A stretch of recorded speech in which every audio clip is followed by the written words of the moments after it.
Welcome to the Relationship Diversity Podcast, where we celebrate, question, and explore all aspects of relationship structure diversity, from soloamory to monogamy to polyamory and everything in between, because every relationship is as unique as you are.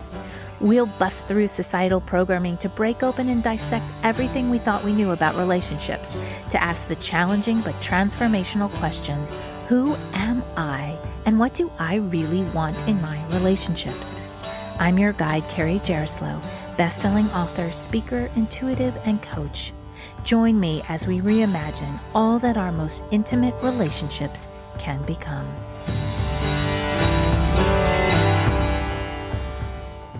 When I was 12 years old, my parents went through a really nasty divorce. In the blink of an eye, my entire life was turned upside down.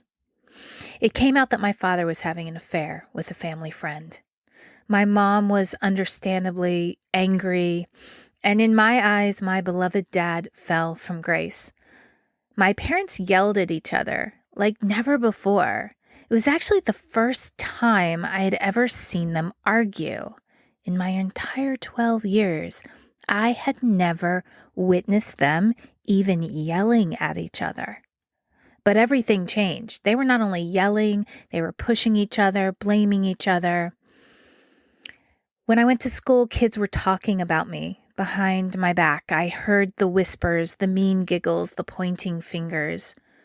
And I was really filled with shame and embarrassment.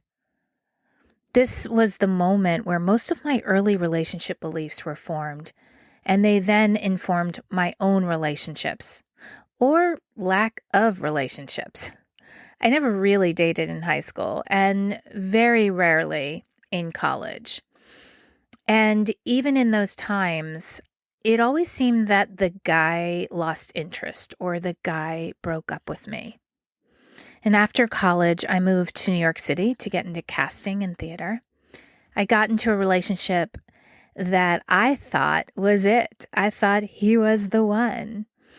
We talked about kids. We talked about marriage. We met each other's families. I spent time at his place in Brooklyn. And out of seemingly nowhere, he told me that he was still in love with his ex-girlfriend. This was about 6 months into our relationship. I was devastated, to say the least, but it was the thing that led me to my spiritual awakening. A book came into my lap. It seemingly just fell into my lap. I don't even remember how I got it, but it was called A Woman's Worth by Marianne Williamson. This was an eye-opening book for me. It was the moment that I realized, oh, I'm not only my body, I am also something much bigger than that, even though I didn't really understand what that was. And that became my deep, deep dive into the unknown, into the non-physical, into my spirituality and understanding what that even meant. And I spent the next several years in that deep dive. There were relationships, there were hookups, there were breakups, there was heartbreak. But I continued on my path, and I was rewarded, I felt from the universe, by a man named Matthew coming into my life. And we met through a friend of a friend of a friend. And he lived in Arizona at the time, and then moved to California. And we hit it off fast. And I went out to visit him. Within a month, we were engaged. He moved into New York City, my New York City apartment with me. And we had an incredible friendship. I had never had a relationship like that in my life. He was an intuitive healer, and he taught me a lot about energy and how that played out in the physical world. And it was just an incredible friendship. But it was not one very important thing. It was not a sexual relationship. We didn't really have a sexual life. And I remember thinking that when we first met, I didn't even really care about that. I just wanted to be seen and loved and cared for by a man who wasn't going to break up with me. And so we had a 6-year relationship, and it was really amazing in a lot of ways. However, one day he came to me and he said, I think we could do better. I think we could have the beautiful friendship that we have with someone else, in the addition of having a incredibly passionate sexual life. And he didn't feel that that could happen with me, and I didn't feel that that could happen with him. And so he asked for a divorce.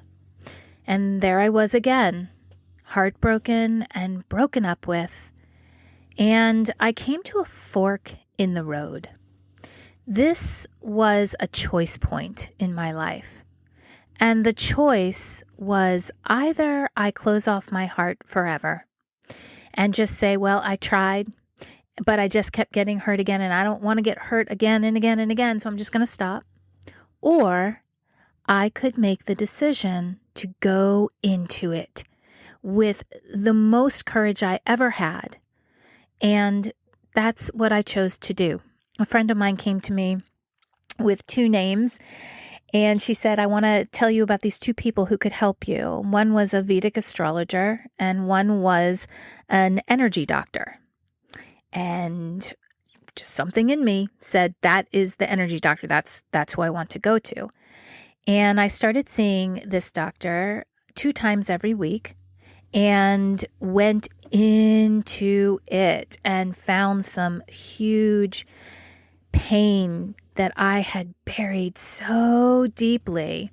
With the support of my friends and this practitioner, I was able to go there and come out in so much of a truer version of who I am, not who I became from the divorce.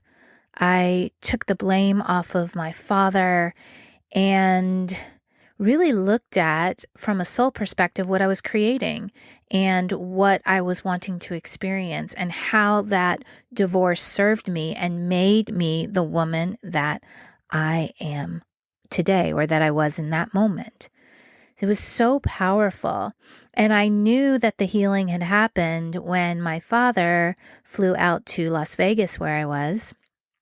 And we sat in the car and had the most incredible conversation, where I heard things that he said that I, 1, always wanted him to say, and 2, that I never believed I would hear him say. And we had a real joining together. And the other way that I knew that that healing was monumental was because my experiences with men were different, completely different, ever since that time, and has continued to this day. So after that 3 months of healing, I found my way to my next relationship. I met this man backstage at the show that I was directing, and we had an instant connection. We were both going through divorce and both on a very deep spiritual journey of understanding what had led us to that moment. Now, he confided in me that he had affairs. He had cheated on his wife through most of their marriage. And this was really an important creation for me, because the me before the divorce, or the me before my healing, would have run so far away from him, because it would have triggered everything from my parents' divorce. But instead, I claimed my experience, and I went into it with a different mindset. And I had a conversation with him about why he felt like he did that. And I think that there was a part of him that felt like monogamy was never really his truth. And so from that perspective, I told him that I would like to continue our relationship. However, I don't want to do any lying. I will not stand for lying. What I am open to discussing and looking at is not having the restrictions of a monogamous relationship, because I don't think that worked for him. And what was more important to me was not being lied to. So I said to him, if there is anyone that you're interested in being with, just be honest with me and let's talk about it. This was so empowering for me because that was our 18-month relationship. And it didn't happen a lot.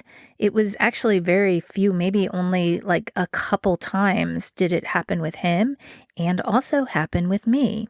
And I got to really go into my fears and really look at the idea of jealousy, which we will go way into in this podcast. But it was a really incredible experience, challenging, but incredible.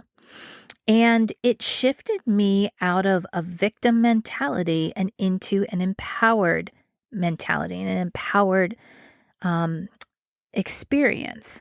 I took ownership of my life and experience. So when I was, I loved my relationship with this man. It was, again, a huge lesson. And I knew it also wasn't everything that I wanted. And so I wrote down and visioned the kind of relationship that I wanted. And what I learned from that open relationship was that I wanted to create something that was not defined by societal constructs, by what society said the kind of relationship I should be in. I wrote down specifically, the vision was we choose to live our own life. It's not dictated by societal programming. And this came from the belief that I am uniquely me and that the person that I meet who is uniquely them will create a unique relationship that is unlike anyone else's. So this is when I found that I was the absolute happiest in my relationships. They were and continue to be the best when they are designed by the people in them.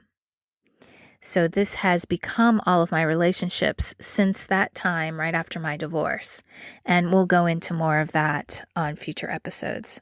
So let's briefly talk about what relationship diversity is, at least the definition that I'll be working with through this podcast. I think this is important so that we join together in a common perspective of relationship diversity. So relationship diversity specifically, is all the varied ways we relate to ourselves and others in our intimate relationships. And we can start and will start with the broadest categories. And I talk about those as solo amory, monogamy, ethical non-monogamy, and there are subsets and substructures within all of these. We'll go into more specifics of these very soon. One thing I want to say is that I don't personally advocate for any of them because I'm not you and I'm not the person or people that you're in relationship with, and I'm not the one that can tell you one way is better than another. The only person who can tell you that is you. But even after we talk about the broader structures and the substructures, the real gold lies in the in-between. It lies in the uniqueness that I was referring to before. And this is my biggest message with relationship diversity. Greek philosophy has a lot to teach us. Inscribed on the Temple of Apollo is the words, know thyself. Know thyself. Great wisdom that applies to relationship diversity in the context of this podcast means design your unique relationship from your unique self. And that starts with knowing yourself. The concept of relationship diversity at its best centers around that, knowing yourself, and also the idea that we are in the flow of life when we are continually evolving and growing. The only constant is change. So typically we'll resist this and we're just going to hold on to something to feel safe. So relationship diversity works best, or the exploration of this works best, when instead of resisting the natural process of evolution because of fear, we instead lean into it, acknowledge it, and accept ourselves as fully and completely as possible. When we're doing our internal work, living in this fluid, dynamic energy, communicating compassionately with others, the possibility of an inspired and full life are endless. You may be wondering, who is this Carrie Jeroslow? And why is she talking about relationship diversity? Well, first I want to get the titles out of the way. I'm a best-selling author of the book, Why Do They Always Break Up With Me?, about my relationship journey and also talking about the steps to heal from heartbreak. I'm also a speaker, a conscious relationship coach, and intuitive. Okay, now that that's out of the way, here's who I really am. I'm someone who does my own inner work, first and foremost. I live in the belief that I'm always evolving and that life isn't stagnant. I've experienced many different intimate relationship structures and have learned from all of them. And although my circumstance is most likely different than yours, I've traveled the path from woundedness to truth, to healing. I started doing intuitive coaching and energy healing in 2001, and this was a new world for me because I was able to reach parts of myself and others that only years of talk therapy would touch. This real deep energy healing part of it was really transformational. Now, after that massive healing that I went through after my divorce, I wanted to write about it and teach people about divorce. The book was called Divorcing Differently, and it never happened because life happened. I met my husband in 2007. 2005 is when we met. We got married in 2007. We had 2 children and made a huge life change. And so it really wasn't until 2020, at the beginning of the pandemic, that I knew that book had to be written. So it didn't end up being Divorcing Differently. It ended up being Why Do They Always Break Up With Me? But it was the same idea of sharing with people how I went from woundedness, heartbroken, and feeling like relationships would never happen to me, to meeting my soulmate, my partner, Lewis, and having our family together. So since then, I've been coaching people. I've been speaking more publicly about conscious relationships. And just want to take a moment to define conscious relationships because I think it's important, is that, well, first I'll talk about what unconscious relationships are. Unconscious relationships are what is shown to us everywhere, through movies, through TV, through our families, through society. And that is that my partner is separate from me. My partner can hurt me. I blame my partner. It's my partner's fault for me and for my sadness and for my dysfunction. And that it comes from an unconscious place, a place of blame. So conscious relationships is about having the awareness of what is going on within me. And even if I don't have the awareness, my commitment is to understanding why what my partner did really, really upset me. So it is about me going inside, me doing my internal work, understanding my inner world, my inner triggers, and how my past affects my current relationship. And so when I get into an argument with my partner, I go inside and ask, why is this upsetting me? And then I go and do my inner work. So that's the difference between conscious and unconscious relationship. And conscious relating takes radical responsibility for my own healing. And you may be saying, well, but how could I have had anything to do with my partner going and having an affair? Well, there always is a reason. There's either a belief, a limiting belief, or something from our past that creates the world that we see. It creates the color of glasses that I put on. Like for me, I believed that men always cheated on me. And so guess what? That's what I always experienced until I changed and shifted my internal world to shift what was going on and what I was attracting to me. This perspective, although challenging, is so empowering because I know that if I can do my internal work and shift what's going on within me, I can have a different experience outside of me. And I do. I have had it happen over and over again. And with the hundreds of clients that I work with, have experienced the same thing. When people come to me for relationship coaching, I find that they are unfulfilled.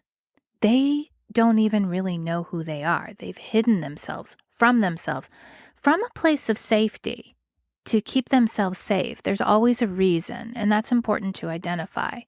They're uninspired. They're held back from their own personal evolution, and they're letting fear be their guiding light.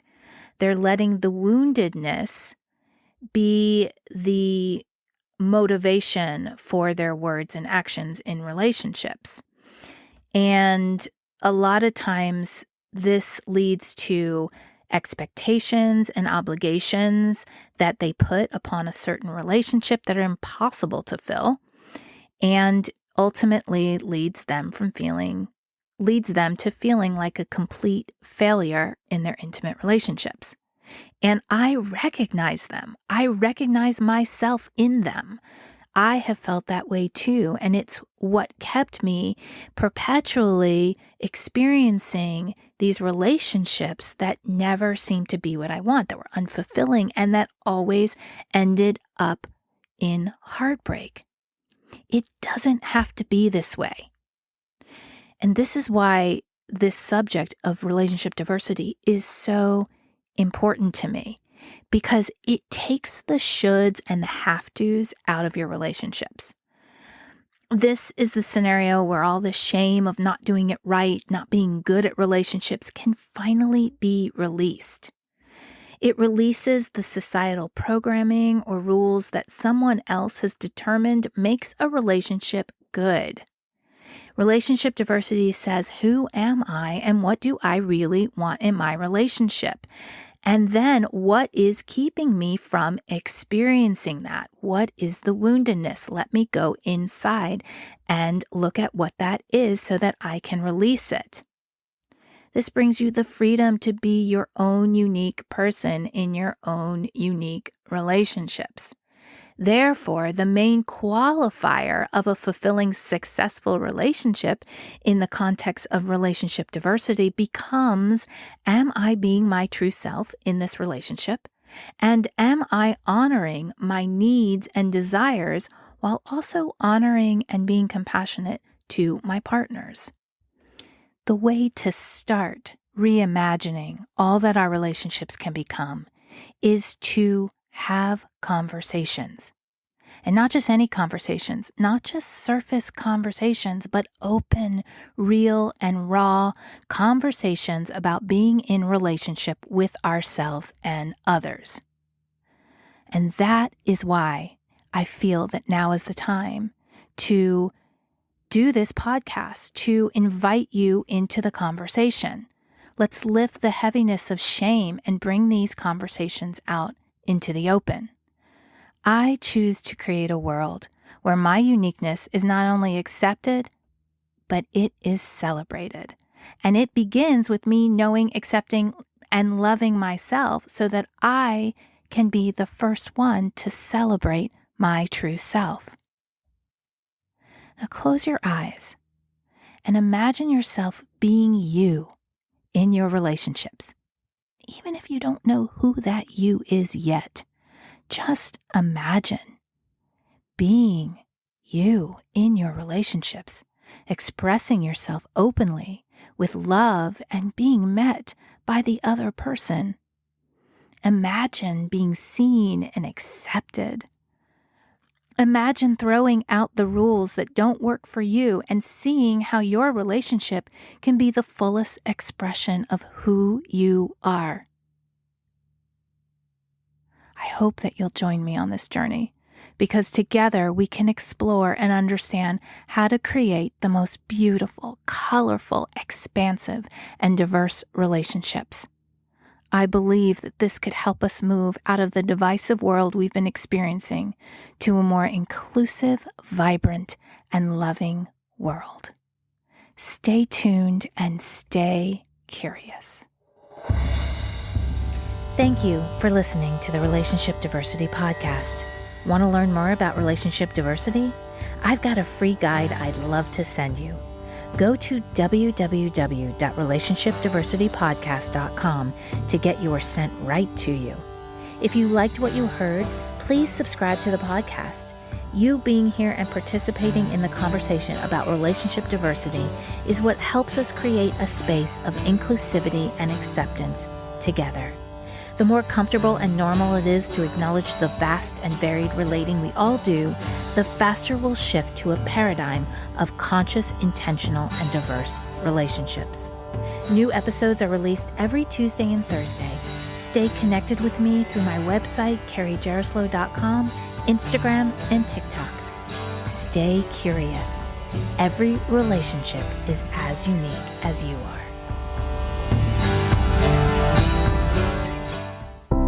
Are you wondering why you never seem to find lasting fulfillment in your relationships? Or do you create the same kinds of relationship experiences over and over again? Can you never seem to find even one person who you want to explore a relationship with? Have you just given up hope altogether? If this sounds like you, my recent book, Why Do They Always Break Up With Me, is the perfect place to start. The foundation of any relationship, whether intimate or not, is the relationship we have with ourselves.